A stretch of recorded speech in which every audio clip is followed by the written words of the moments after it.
Hello and welcome to my studio. Earlier on I did a video in which I demonstrated the drawing of this little viola here, and in this video we are going to paint it. So I have transferred it here on my watercolor paper. So I have mixed my colors for the little viola. I have Hansa Yellow Deep, Tallow Blue Red Shade and Peridot Violet to make the shadow color. Tallow Blue Red Shade and Peridot Violet to make the very dark purple for the back petals and the markings at the front. Some Hansa Yellow Light, which is my lemon, for an underlayer for these two petals here, because they're less orange biased than this one. And Sap Green with a tiny touch of Peridot Violet in it to make the color of the stem. I am going to paint one petal at a time. So I've got clean water and I'm going to start with a petal at the back. So I'm following my tone study, the one I prepared earlier. And as you can see, my shadow color is a neutral color. It's not a bluey grey or purpley grey, or it's just a grey.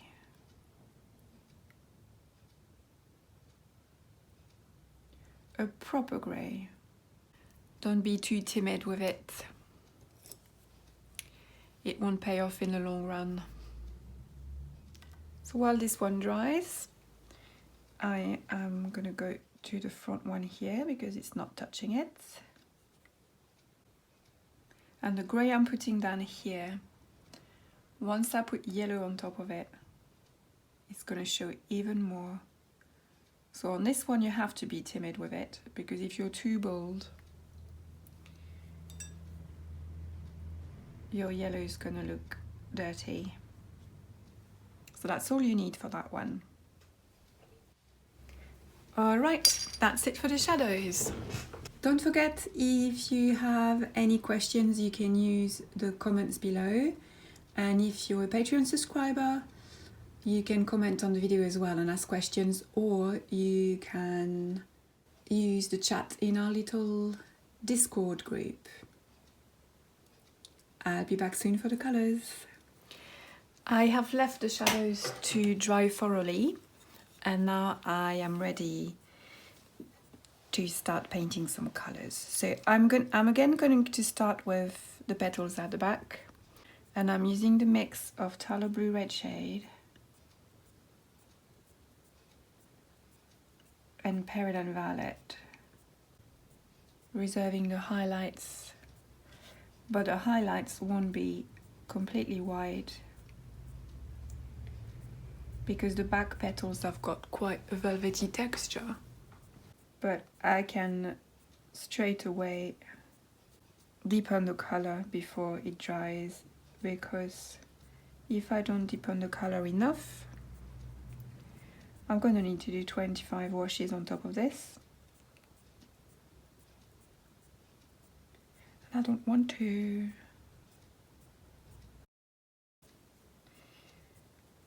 Gonna go for that one.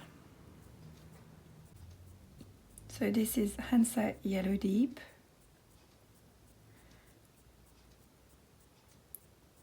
And again, my highlights are not white. It's a pale color, but it's not a shiny petal.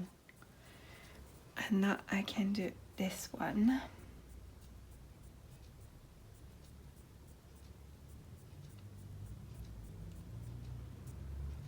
And this time I'm going to use a different yellow. I'm going to use Hansa Yellow Light, and that's an underwash for the orange biased yellow that will come later. It's something which is really fun to do when you look at your subject, to try and work out which colors are shining through which other colors, and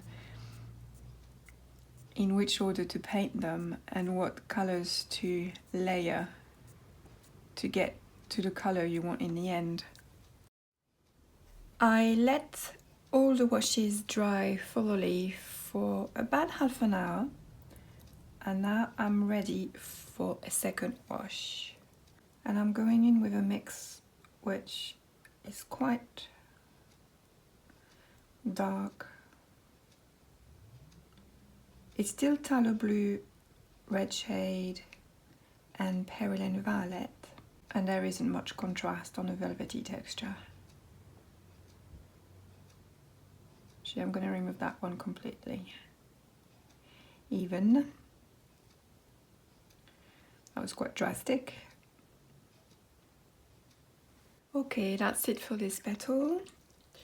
So I am going to add a wash to this one. If you don't have Hansa Yellow Deep, an equivalent could be New Gamboge or Indian Yellow. We are back for more yellow on the side petals. So again, I am gonna wet the whole petal. And this time, instead of going with Hansa Yellow Light, I'm going with Hansa Yellow Deep. And then in the center, when it's slightly more lemony, I'm gonna lift a little bit to show a bit more the lemon that's shining through. Now I'm going to layer another wash on the back petals, and this is going to be a bit unexpected. I'm going to use quinacridone lilac. So if you don't have quinacridone lilac, you can go with any magenta you have in your palette. But the idea is to make that purple a little bit more saturated and a tiny bit more magenta. It's a bit too muted at the moment. It's not a very dull color, so I need to brighten it up a little bit.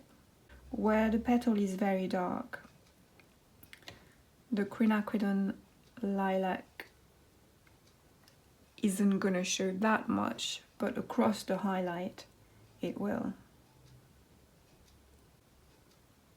It's working really nicely. So that was definitely the right thing to do. Sometimes, you know, you make spur of the moment decision about your colors. You just have to go for it. Okay, that's it for the wet in wet. We are back for a little bit more color. The original Viola that I used is looking like this right now.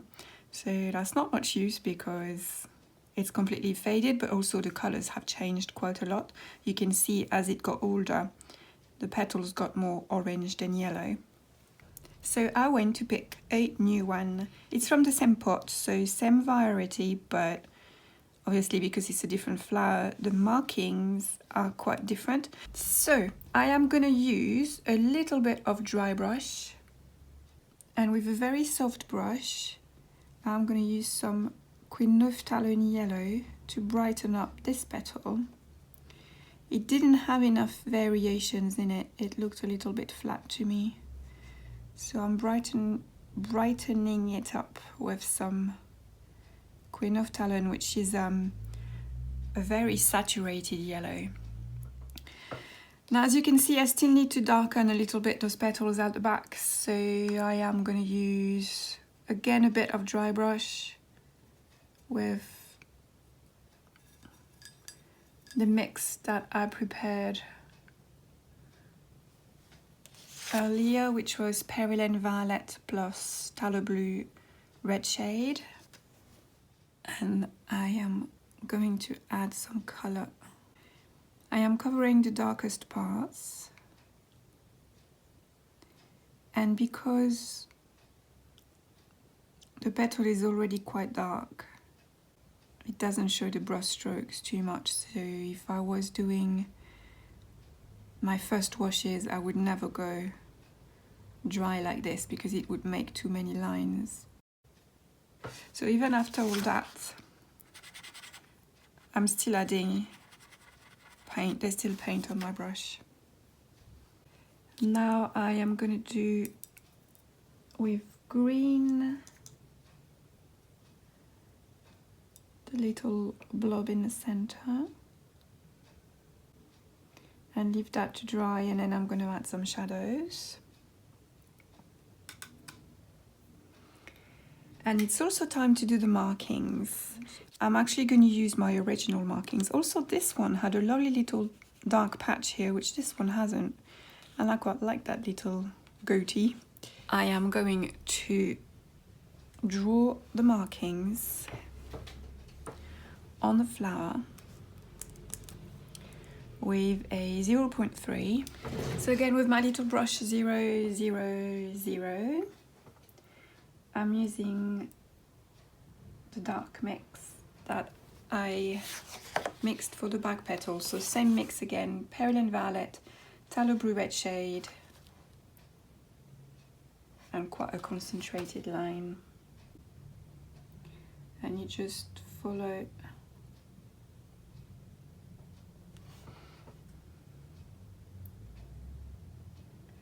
your pencil line.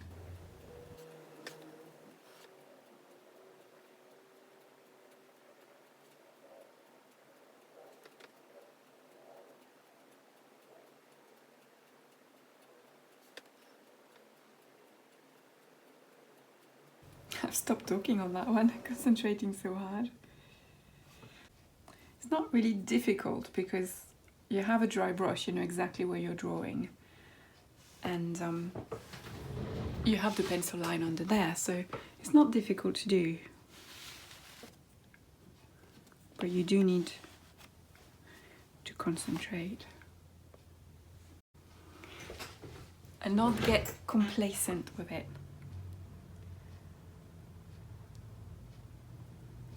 Not starting to go, oh yeah, that's easy. Splish, splish, splash. Right, now a bit of shadow on the inside here.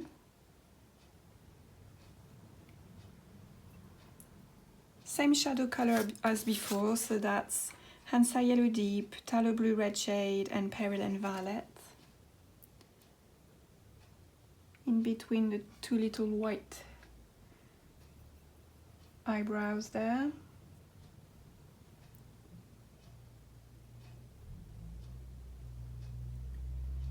And underneath them, so I'm stippling a little bit so that those two little hairy bits don't look too smooth.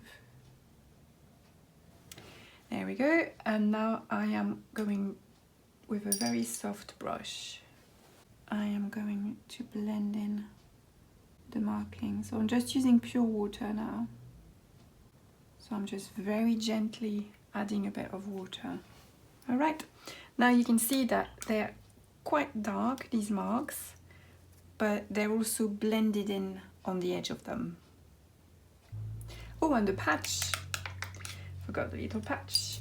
Again, I'm going to draw it first.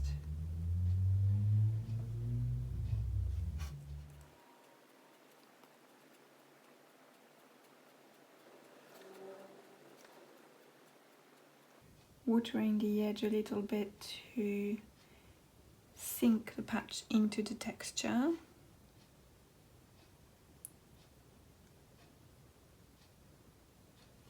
And then adding some very dark paint to the center of the patch. And then leave that to dry. Okay, that's it for the little viola. Thank you for watching the video. I hope you enjoyed it. I also want to thank my Patreon subscribers.